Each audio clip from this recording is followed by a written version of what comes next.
di akhir saat bersyukur Tuhan berkati. Amin. Amin. Mungkin ada di antara saudara yang pagi hari ini lagi sedih, Tuhan tahu. Saudara lagi butuh sesuatu, Tuhan tahu. Amin. Saudara lagi dalam pergumulan, Tuhan tahu. Amin. Tapi jangan lupa saudara bersyukur kepada Tuhan. Amin. Amin. Amin. Dengan salam kiri kanannya katakan bersyukur kepada Tuhan. Di Tuhan. Saudara, tema firman Tuhan pagi hari ini saya berjudul bukti yang mengubahkan hidup. Sama-sama katakan bukti yang mengubahkan hidup. Bukti yang mengubahkan hidup. Lebih kuat lagi saudara, bukti yang mengubahkan hidup. Bukti yang mengubahkan hidup. Nah, saudara, kita tahu bahwa hidup di dalam dunia ini apa-apa semuanya perlu bukti. Setuju? Ya. Kalau tidak ada bukti, tidak ada orang yang percaya. Ya. Sama halnya dengan orang yang menyatakan sebuah perasaan. Aku sayang kamu, aku cinta kamu. Semuanya itu perlu apa saudara? Bukti. Tidak cukup hanya kata-kata. Kalau seseorang mengatakan aku sayang kamu, aku cinta kamu, buktinya harus dilakukan dengan apa? Dengan memberikan perhatian, dengan memberikan waktu, dengan memberikan pengorbanan, bahkan kesetiaan. Amin. Kalau saudara pergi berbelanja, baik ke supermarket atau kemanapun, di setiap saudara belanja, waktu saudara pergi ke meja kasir, pasti saudara harus melakukan transaksi pembayaran. Ya, waktu saudara bayar baik cash maupun secara debit atau maupun secara uang digital, pasti di sana saudara minta di akhir mana struknya. Karena butuh bukti. Waktu saudara pergi ke toko emas, niat saudara pengen jual emas, saudara, tukang toko emas pertama kali tanya, mana suratnya lengkap? Tidak. Kalau tidak lengkap, takutnya apa saudara? Emas itu palsu. Kalau enggak, emas itu curian. Butuh surat saudara. Dan yang terakhir saudara, dalam proses pengadilan itu juga sama. Butuh bukti, bukan butuh kata. Dan pagi hari ini saudara, tema firman Tuhan katakan bukti yang mengubahkan hidup. Saudara, kita tahu bahwa kematian Yesus di atas kayu salib sudah menunjukkan bukti bagaimana kasih dan cintanya yang begitu besar dalam setiap kehidupan saya dan saudara. Makanya saudara, dalam Yohanes 3 ayat 16 di sana dikatakan karena begitu besar kasih Allah akan dunia ini sehingga Dia mengaruniakan anaknya yang tunggal supaya setiap orang apa saudara yang percaya kepadanya tidak binasa melainkan beroleh hidup yang kekal. Puji Tuhan. Saudara, kematian Yesus di atas kayu salib itu sudah menjadi bukti bahwa cinta dan kasihnya begitu nyata dalam setiap kehidupan saya dan saudara. Tetapi tidak hanya berhenti di situ saja saudara. Pada hari yang ketiga, bagaimana Yesus bangkit dan memberikan bukti kepada murid-muridnya dan semua orang bahwa Dia hidup. Amin. Bahwa Yesus hidup. Mari saudara, kita akan buka ya inti dari ayat Alkitab kita dalam Kisah Para Rasul pasal yang pertama, ayat yang ketiga.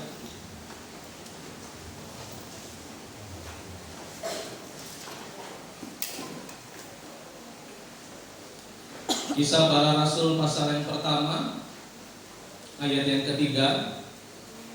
Karena slide belum ada di depan saudara boleh buka Alkitab terlebih dahulu. Kisah Para Rasul pasal yang pertama, ayat yang ketiga. Sudah menemukan, mari kita baca bersama-sama. 2, 1, ya. Kepada mereka yang menunjukkan dirinya setelah penderitaannya selesai dengan banyak tanda,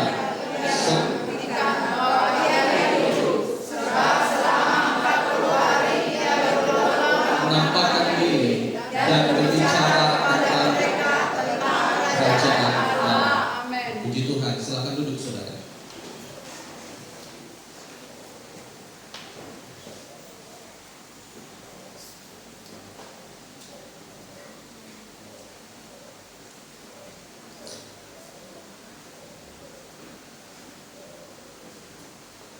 Firman Tuhan katakan kepada mereka yang menunjukkan dirinya setelah penderitaannya selesai dan dengan banyak tanda ia membuktikan bahwa apa saudara?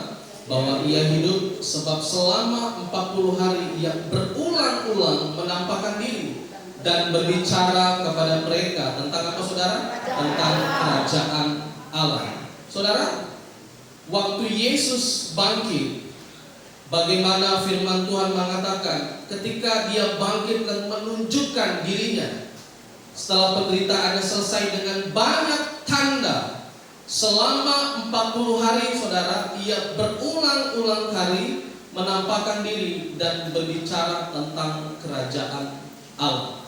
Saudara, ada satu pertanyaan yang saya mau lontarkan kepada saudara. Kenapa Yesus perlu menampakkan diri selama 40 hari? Ada yang bisa jawab? Bukti. Saudara, kenapa Yesus perlu menampakkan diri selama 40 hari? Tidak cukup hanya 1 hari saja. Ya, kenapa butuh 40 hari, tidak cukup 1 hari saja? Kalau Yesus hanya saudara membuktikan dirinya hidup hanya 1 hari saja, orang bisa bilang itu halusinasi, mimpi. Sama seperti anak saya saudara, 3 hari yang lalu dia bilang, papi, itu di atas ada naga. Mana ada naga? Ya kan? Budi, halusinasi, mimpi saudara. Nah, kalau Yesus hanya hidup menampakkan diri 1 hari saudara kepada sebagian murid-muridnya waktu itu, saudara, orang bilang itu hanya halusinasi, itu hanya mimpi. Tetapi bagaimana saudara Yesus menampakkan dirinya berulang-ulang kali selama 40 hari? Artinya apa? Artinya kekristenan bukan dibangun di atas dasar cerita. Kekristenan tidak dibangun di atas dasar dongeng, tetapi kekristenan dibangun di atas bukti cinta dan kasih Tuhan atas kehidupan saya dan saudara. Dia bukan hanya lahir, dia bukan hanya mati, tetapi dia bangkit dan naik ke sorga. Kita punya Allah yang hidup yang namanya Yesus Kristus. Amin. Oleh sebab itu saudara, kita akan melihat ada beberapa kenapa Yesus harus menampakkan dirinya selama 40 hari.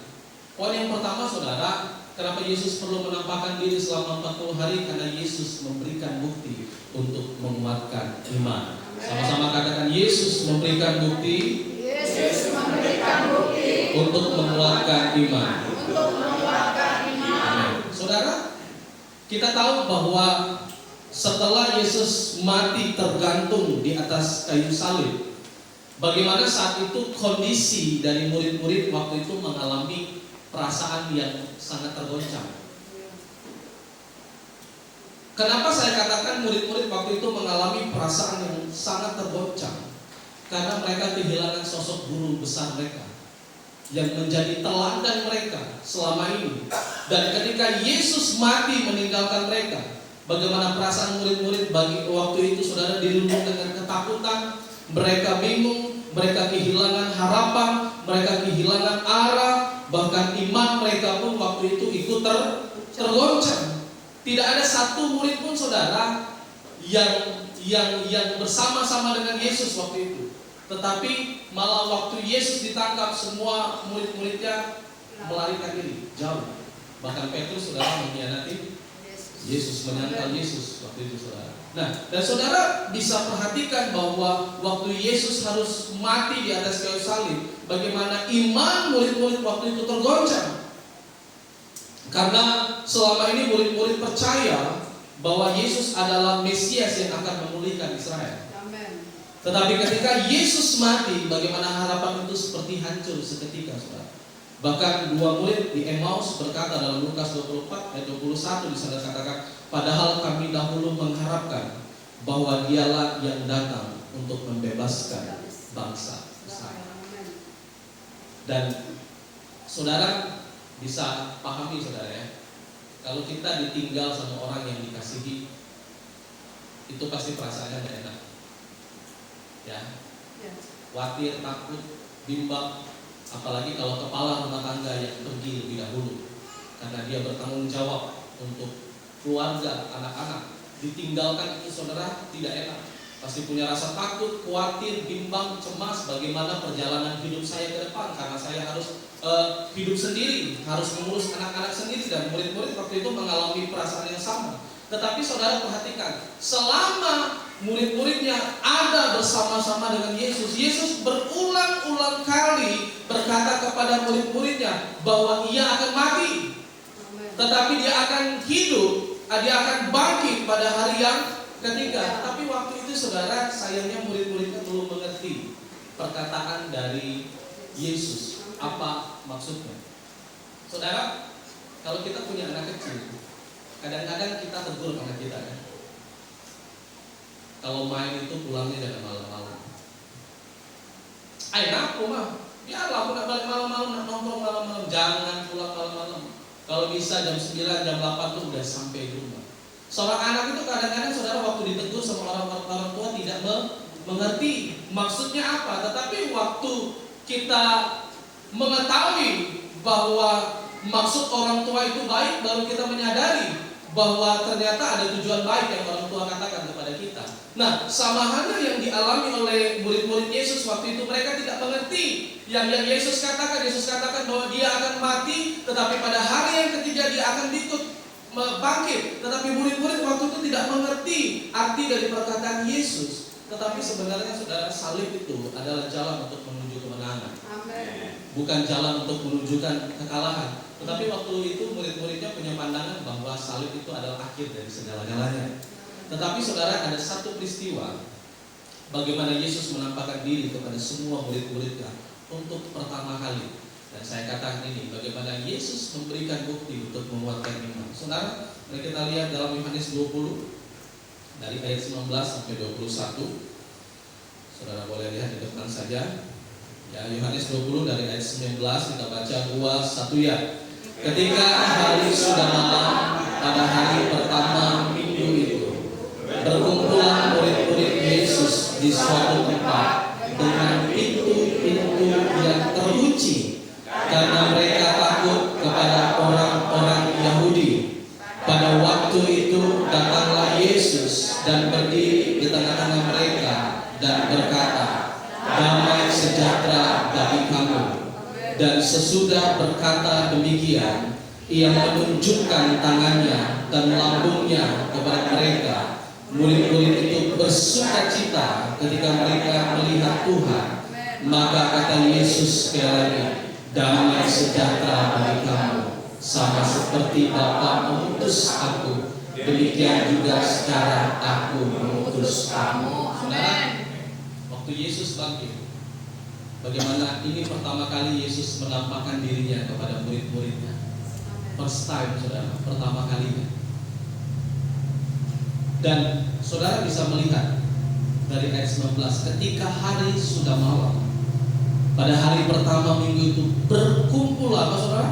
Berkumpul murid-murid Yesus di suatu tempat, di suatu rumah dengan pintu-pintu yang terkunci karena mereka takut kepada orang-orang Yahudi.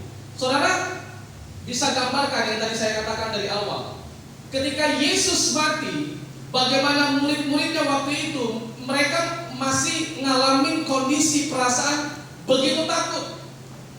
Mereka begitu cemas, mereka begitu khawatir, mereka begitu takut sampai-sampai ketika mereka janjian untuk berkumpul di suatu tempat, di suatu rumah saudara, mereka mengunci pintu mereka. Karena firman Tuhan catat mereka takut kepada orang-orang Yahudi. Saudara tahu tidak kenapa alasan murid-murid takut waktu itu? Karena murid-murid Yesus ini adalah orang-orang terdekat Yesus. Pada saat proses penyaliban saudara, semua murid-murid Yesus lari saudara. Karena mereka takut, mereka juga akan dihukum. Nah, maksud dari mengunci pintu mereka ini saudara, bagaimana kondisi murid-muridnya waktu itu takut kepada orang-orang Yahudi. Jangan-jangan nanti mereka ketahuan, mereka akan ditangkap, mereka akan dihukum. Bahkan pikiran mereka nanti jangan-jangan nanti saya bisa disalib. Bagaimana mereka mundur dulu, bagaimana mereka mengunci kehidupan mereka saudara, mengunci pintu rumah mereka karena mereka mengalami perasaan yang takut, cemas atau khawatir. Tapi saudara-saudara bisa bayangin, waktu mereka mengunci pintu mereka, Firman Tuhan catat, tiba-tiba datanglah Yesus. Apa saudara? Tiba-tiba datanglah Yesus. Yesus datang saudara, pertama kali dia keluarkan perkataan bukan teguran. Yesus datang pertama kali datang bukan mengeluarkan perkataan marah, kemarahan, tetapi Yesus katakan damai sejahtera bagi kamu. Haleluya. Amin. Haleluya. Amin. Saudara, kalau Yesus hadir dalam hidup kita, pasti akan mendatangkan damai sejahtera. Amin. Ya. Pujian tadi katakan, saat kau perlu Tuhan tahu. Amin. Saat kau minta Tuhan dengar. Saat percaya Tuhan bekerja. Saat menangis Tuhan tahu. Saudara, Tuhan tahu murid-muridnya sedih. Amin. Tuhan tahu perasaan iman dari murid-murid waktu itu tergoncang. Amin. Mereka mengalami ketakutan yang luar biasa sampai-sampai mereka harus mengunci pintu rumah mereka. Tetapi Yesus hadir saudara. Dia tidak menegur murid-muridnya. Yesus tidak marah. Tetapi waktu Yesus hadir, Yesus katakan damai sejahtera bagi kamu. Amin. Amin. Amin. Amin. Saudara, seringkali saudara, hidup kita ini sama seperti murid-murid Yesus. Ketika ada masalah, ketika ada tekanan, ketika ada situasi yang membuat kita mungkin merasa tidak aman, yang membuat kita kecewa, terluka, seringkali kita melakukan, yang kita lakukan adalah mengunci hati kita. Kita memilih berdiam diri di rumah, kita berdiam diri di dalam kamar kita, kita hanya bercerita kepada orang-orang terdekat. Namun tanpa kita sadari saudara, seringkali kita menjauhi sumber damai itu, yaitu dari Yesus Kristus dalam kehidupan kita. Amin. Saudara, kalau saudara punya masalah, saudara jangan kunci hati saudara. Apalagi saudara hanya diam di rumah, saudara menangis di kamar, saudara hanya bercerita kepada orang-orang terdekat, tetapi saudara tidak mau bagikan hidup saudara kepada Tuhan. Terus dikunci. Next, saudara, kalau saudara mengunci hati saudara, saudara bisa lihat di depan. Ketika masalah, tekanan, sakit, penyakit, persoalan datang dalam hidup saudara, ketika saudara mengunci hati saudara, justru ketakutanlah yang akan menimpa hidupmu. Justru hidupmu makin tertekan, hidupmu makin gelisah, hidupmu makin tidak tenang, hidupmu makin cemas, dan hidupmu makin khawatir. Amin. Saudara, dalam hidup kita pasti butuh yang namanya privacy, setuju? Ya. Tidak masalah itu harus kita kasih tahu kepada orang lain, atau kepada ibu gembala, ataupun kepada saya, kepada Om Dolphin, Tante Mega, Tante Dewi. Tidak semua masalah kita perlu ceritakan, privacy. Tetapi saudara, masalah saudara tidak boleh juga saudara tidak ceritakan kepada Tuhan. Amin. Saudara harus ceritakan setiap persoalan saudara, pergumulan saudara kepada Tuhan. Tidak boleh saudara kunci. Amin. Sama seperti apa yang dialami murid-murid, mereka mengunci pintu rumah mereka karena mereka takut kepada orang-orang Yahudi. Saudara, kalau saudara masih mengalami perasaan yang takut, firman Tuhan katakan Tuhan tidak pernah memberikan kepada kita roh ketakutan, Amin. melainkan roh yang membangkitkan kekuatan, Amin. kasih, dan ketertiban. Ya. Saudara coba buka kunci hati saudara. Saudara capek, saudara takut terus hidup. Amin. Ada banyak orang punya uang tapi takut. Ada banyak orang punya segalanya tapi hidupnya tertekan, gelisah. Karena kenapa? Karena hatinya dikunci. Saudara, saya tidak bisa membuka kunci hati dari omongan orang, karena saya tidak punya kuncinya. Kuncinya hanya ada di omongan orang. Saya juga tidak bisa buka kunci dari hatinya Opung Zuel. Karena kenapa? Karena saya tidak punya kuncinya. Yang punya kuncinya siapa? Opung dulu. Ya. Amin. Saudara, kita sendiri yang punya kunci hati kita. Bukan orang lain, bukan gembala kita, bukan pendeta yang besar, bukan. Tetapi yang punya kunci hati itu hanya saudara sendiri. Amin. Kalau saudara pagi hari ini masih mengalami ketakutan, gelisah, tidak tenang, tertekan, cemas, khawatir, masalahnya cuma di saudara. Saudara tidak buka kunci hati saudara. Amin. Coba saudara buka. Buka saudara. Sekarang coba saudara buka, mana kuncinya? Bapak-bapak mana kuncinya? Ya, buka bapak-bapak, kunci hatinya buka, dibuka. Digigit, jangan disimpan, dibuka. Tek. Kalau bapak-bapak punya barang berharga emas, pasti kita ada apa sih namanya saudara? Berangkas. Di sini ada berangkas nggak? Ada yang punya berangkas nggak? Saya nggak ada saudara. Ya. Kalau orang mau datang ke rumah mau ambil apa itu udah ambil aja, nggak ada saudara. Ya, kalau cuma TV yang berharga, nggak ada berangkas. Saudara, pagi hari ini buka kuncinya. Amin. Bilang kiri kanan dibuka kuncinya. Amin. Amin. Dibuka saudara. Waktu saudara buka kunci saudara, saudara akan ketahui bahwa ketakutan saudara selama ini terlalu besar. Amin. Kekhawatiran saudara selama ini terlalu besar. Amin. Dan itulah saudara yang dialami oleh Daniel. Waktu Daniel mendengar kabar bahwa hidupnya akan dimasukkan ke dalam gua singa, Daniel tidak mengunci hatinya. Amin.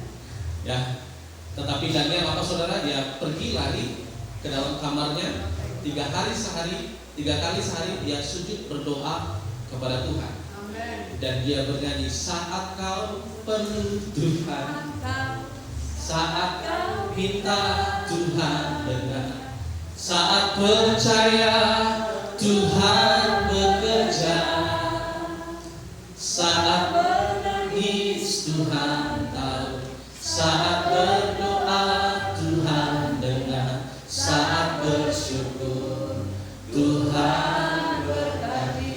Saudara, mungkin pujian itu yang selalu dinaikkan sama Daniel. Dia tahu saudara, dia terima kabar yang tidak baik bahwa dirinya akan dimasukkan ke dalam gua singa. Tetapi Daniel tidak mengunci hatinya, tetapi dia membuka hatinya untuk datang kepada Tuhan. 3 kali sehari dia sujud berdoa menyembah kepada Tuhan. Karena kenapa? Karena di dalam Tuhan Daniel tahu dia akan temukan kekuatan. Amin. Di dalam Tuhan dia akan temukan damai sejahtera. Amin. Dalam setiap kehidupannya. Makanya saudara, waktu Yesus datang kepada murid-muridnya, perkataan pertama, damai sejahtera bagi kamu. Saudara, bukan hanya damai sejahtera saudara, bukan hanya damai sejahtera saja, tetapi ketika murid-muridnya melihat Yesus dan mendengar perkataan Yesus, bagaimana di sana dicatat bagaimana murid-muridnya waktu itu sangat bersukacita karena melihat Yesus. Saudara, semua kita yang hadir di tempat ini tidak ada satu orang pun yang pernah melihat Yesus. Oke?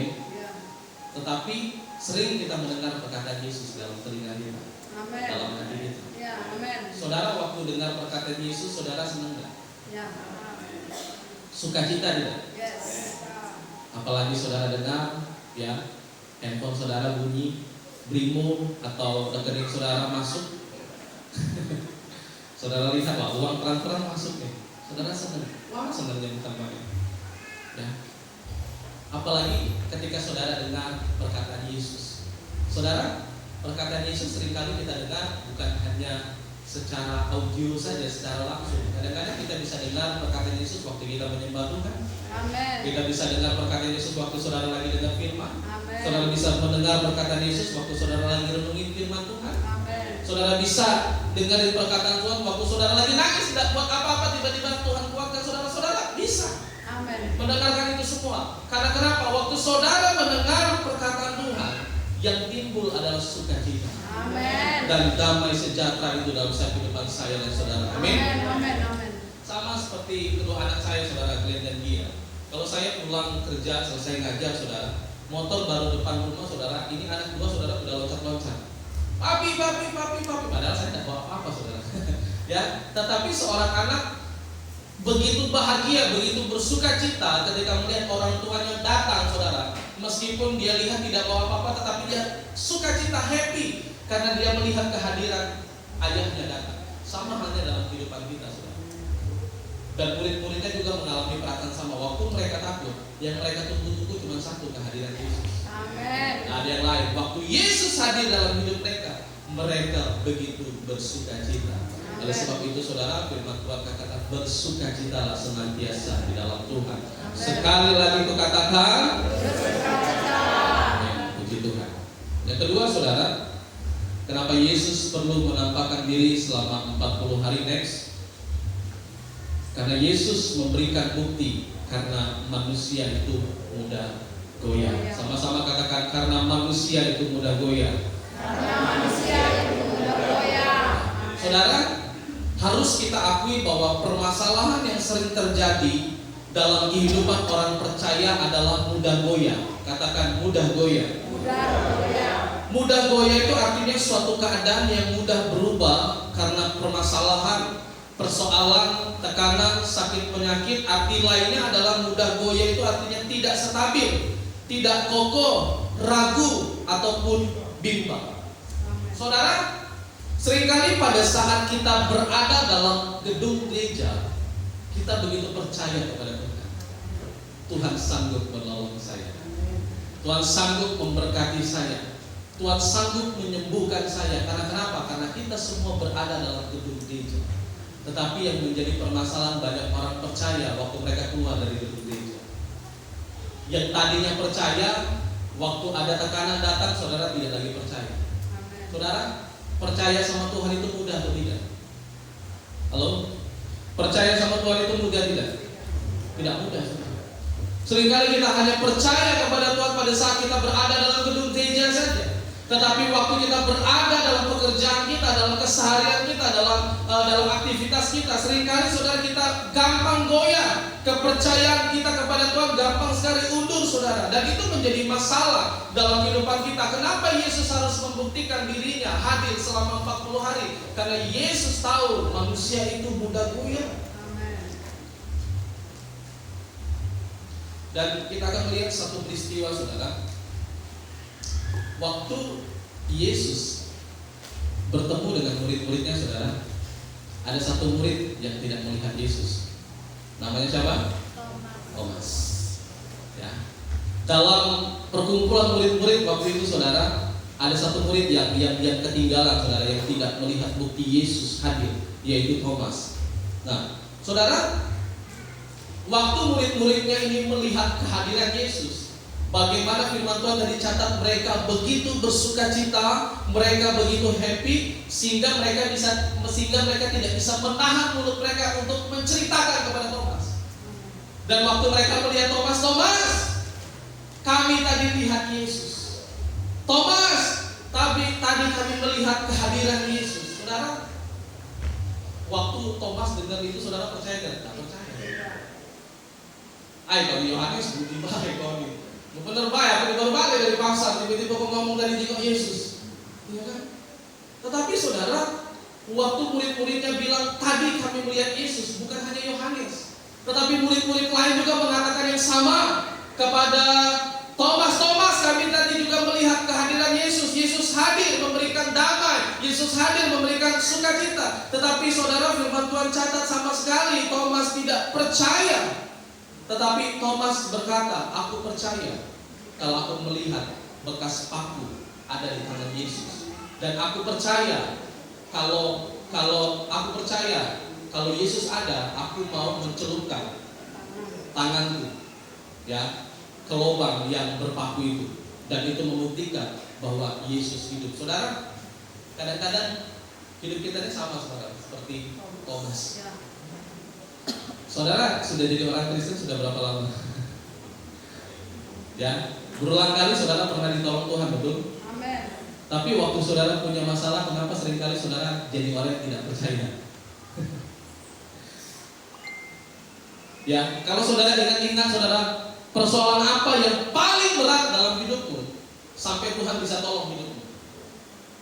Kalau hari ini saudara punya pergumulan persoalan yang sama, saudara harus tetap percaya kepada Tuhan, jangan seperti Thomas. Amen. Thomas perlu bukti dulu, perlu melihat dulu bahwa benar Yesus itu hidup, bahwa benar Yesus itu nyata dalam kehidupannya secara fisik. Nah, jangan sampai saudara kehidupan kita juga sama seperti Thomas. Saudara sudah berulang-ulang kali mengecap kebaikan Tuhan, saudara sudah berulang-ulang kali menerima pertolongan Tuhan, saudara sudah berulang-ulang kali menerima kemenangan daripada Tuhan, waktu saudara punya masalah, saudara jadi tidak percaya lagi kepada Tuhan.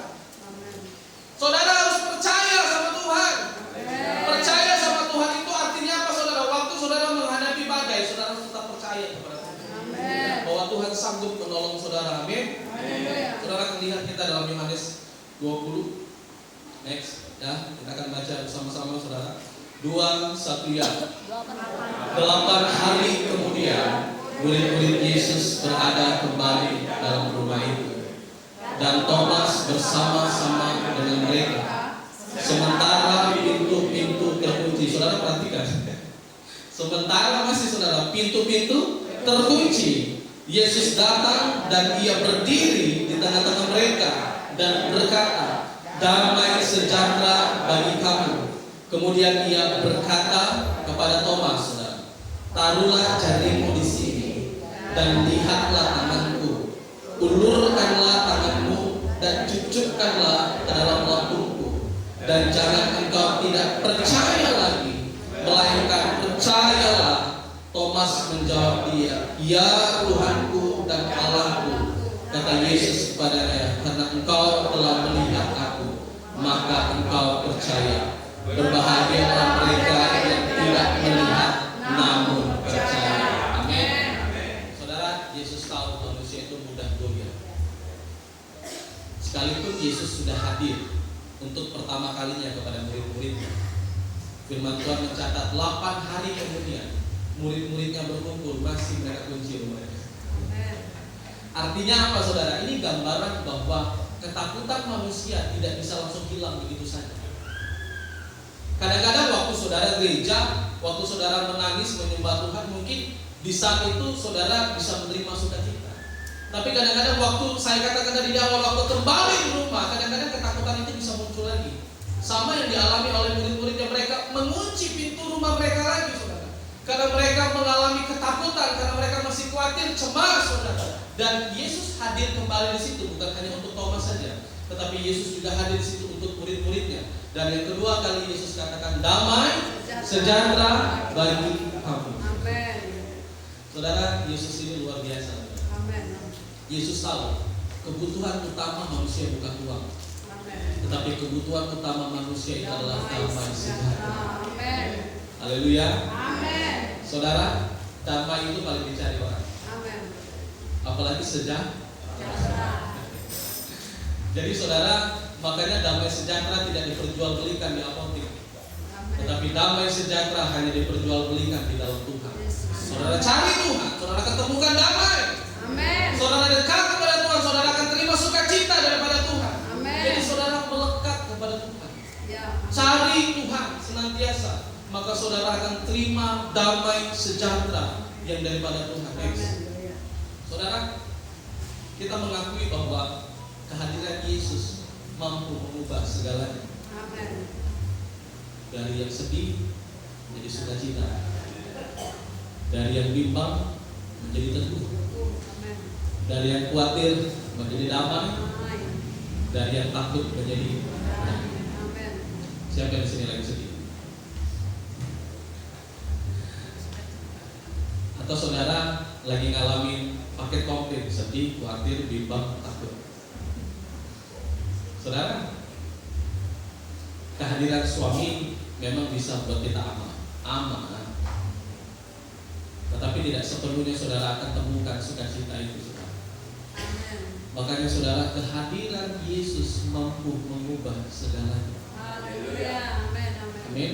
Amin. Hanya Yesus, saudara, yang dapat mengubah sedihmu menjadi sukacita. Amin. Hanya Yesus yang dapat mengubah jiwa yang penuh kekhawatiran menjadi penuh damai. Amin. Hanya Yesus yang hanya dapat membuat hati yang takut menjadi semangat kembali. Amin. Hanya Yesus yang dapat membuat iman yang tadinya bimbang menjadi teguh kembali. Bahkan yang lebih dari itu, saudara, di saat saudara merasa sendiri, sadarlah bahwa ada Yesus yang menyertai kehidupan saudara. Amin. Makanya saudara, ya seringkali Om Dolphy sering ingatkan kepada saudara untuk membaca firman Tuhan itu setiap hari.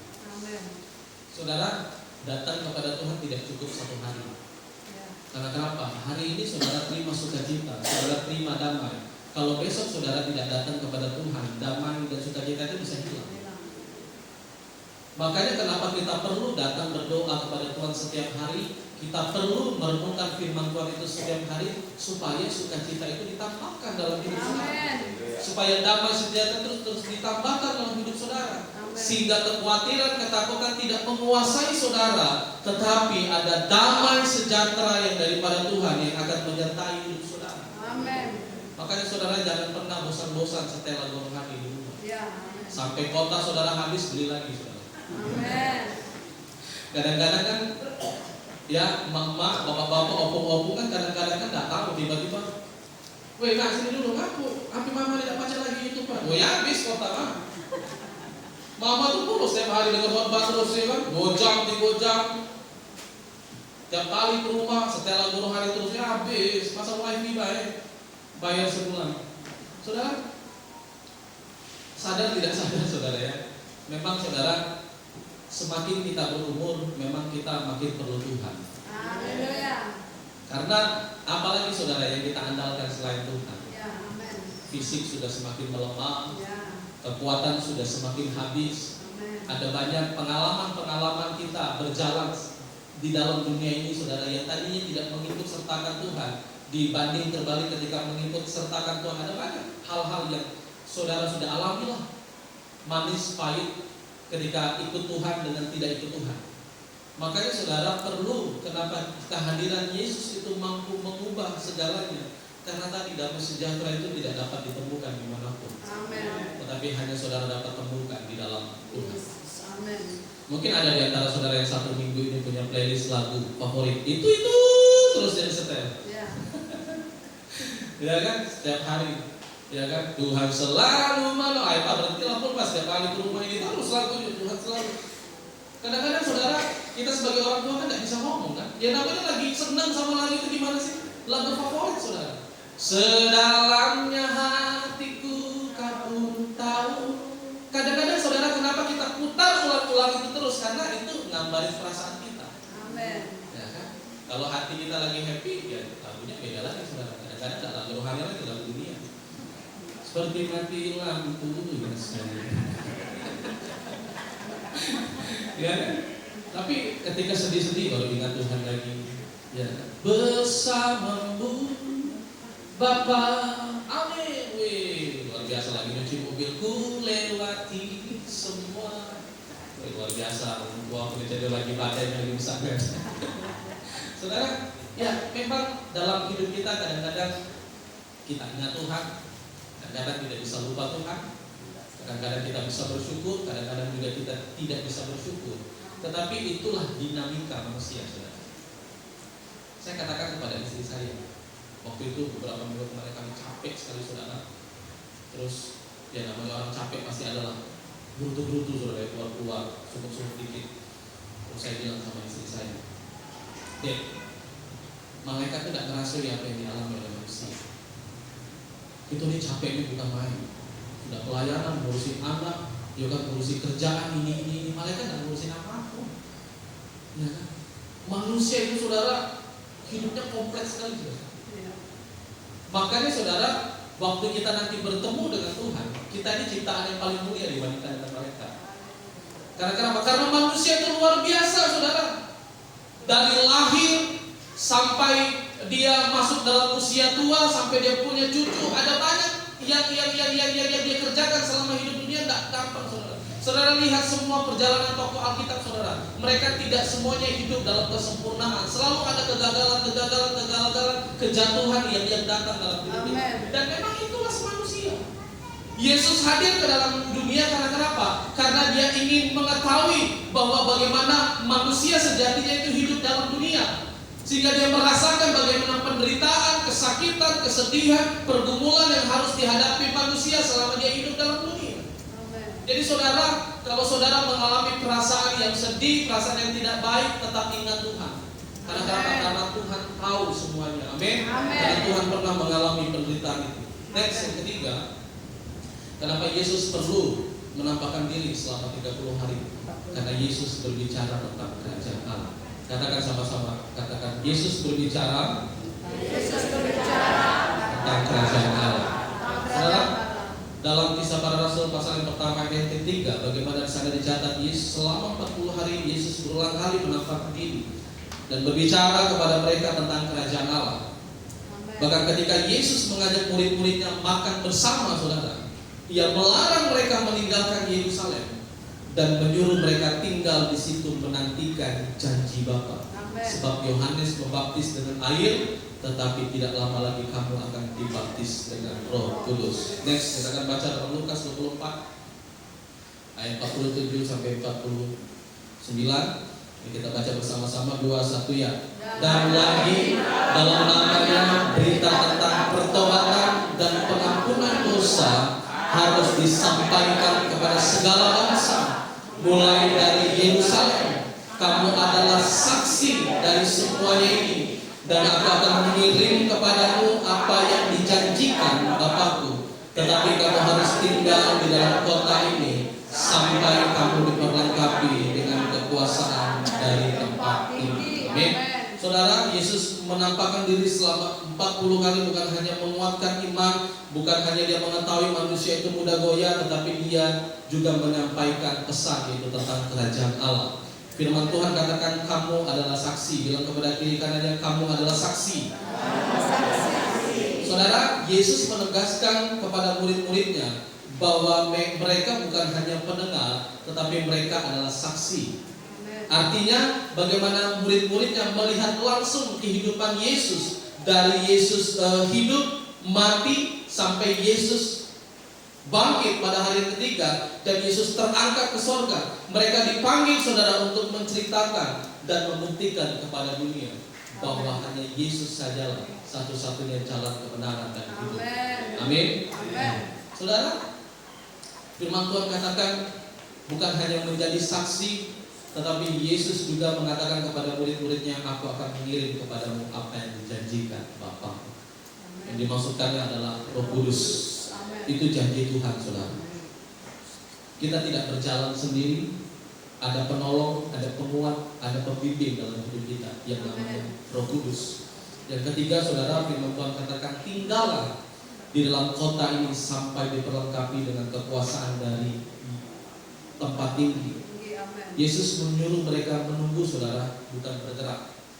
Nah, ini saudara harus pahami. Selama 40 hari Yesus tidak menyuruh murid-muridnya untuk menjadi saksi, tapi Yesus mempersiapkan diri murid-muridnya selama 40 hari. Karena kenapa? Karena Yesus mau, saudara, mereka melayani Tuhan itu diperlengkapi dulu dengan kuasa Roh Kudus. Amen. Saudara, kalau melayani, saudara jangan pakai kekuatan saudara sendiri. Saya alami, saudara, kalau kita pakai kekuatan kita sendiri, ada banyak aja, saudara. Ada banyak aja, saudara, rintangannya. Kalau kita pakai kekuatan kita sendiri, kadang-kadang listrik bisa mati, kadang-kadang hujan bisa turun, kadang-kadang suara saudara bisa hilang habis begitu saja, saudara. Karena kenapa? Karena Tuhan mau kita melayani Tuhan jangan pakai kekuatan kita sendiri. Amen. Kita harus pakai kekuatan Tuhan. Tunggu sampai kita diperlengkapi oleh Tuhan, baru kita bertindak. Amin. Amen. Jadi saudara, melayani Tuhan itu bukan hanya seperti aktivitas kebiasaan biasa seperti kita bekerja, tetapi melayani Tuhan itu perlu diperlengkapi dulu dengan Roh Kudus. Amen. Makanya sebelum melayani ambil waktu doa. Ya. Sebelum melayani ambil waktu puasa. Kadang-kadang ada banyak orang melayani Tuhan itu menyepelekan hal yang sederhana, saudara. Ya, waktu kita berdoa sungguh-sungguh sama Tuhan, saudara, itu bisa mendatangkan kuasa Tuhan yang bekerja dalam hidup kita. Amen. Sehingga tanpa kita sadari, saudara, waktu Papa Zuela main drum baru pukul simbal, tiba-tiba orang tuli mendengar. Amen. Karena kenapa, saudara? Karena ada kuasa. Amin. Waktu pemain tamborin baru masuk gereja, baru mulai kicik-kicik, yang lumpuh bisa berjalan. Karena kenapa? Karena ada kuasa. Artinya melayani Tuhan itu, saudara, harus perlu diperlengkapi dengan kuasa. Katakan kuasa. Makanya saudara, untuk jadi hamba Tuhan tidak langsung bisa naik di atas mimbar. Perlu sekolah dulu, ya, perlu praktek dulu, perlu belajar dulu, ya kan. Selesai keluar dari sekolah kita, melayani dari sekolah minggu dulu. Sekolah minggu masuk ke pemuda remaja, masuk ke pemuda remaja tidak langsung masuk di hari Minggu, tetapi melayani dulu di ibadah raya. Ada pria, ada wanita, ada ibadah Kamis, ibadah raya yang pertengahan. Baru saudara tinggal menunggu waktu momennya yang pas kapan Tuhan akan promosikan kita. Amin. Jadi saudara dalam hidup kita sama Tuhan itu juga sama. Saudara tidak bisa menuntut Tuhan langsung bekerja secara langsung dalam hidup kita.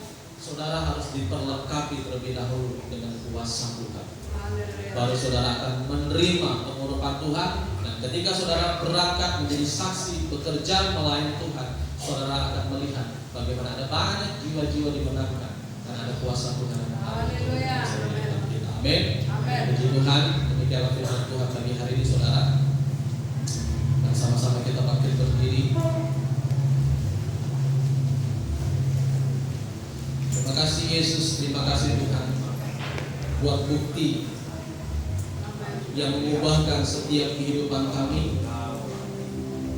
Tuhan sudah bekerja begitu dahsyat. Kesetiaan kami, pengorbanan kami tidak akan membalas setiap apa yang sudah Tuhan kerjakan dalam hidup kami. Sebab itu Tuhan, kami yang mungkin masih dalam kekhawatiran, ketakutan,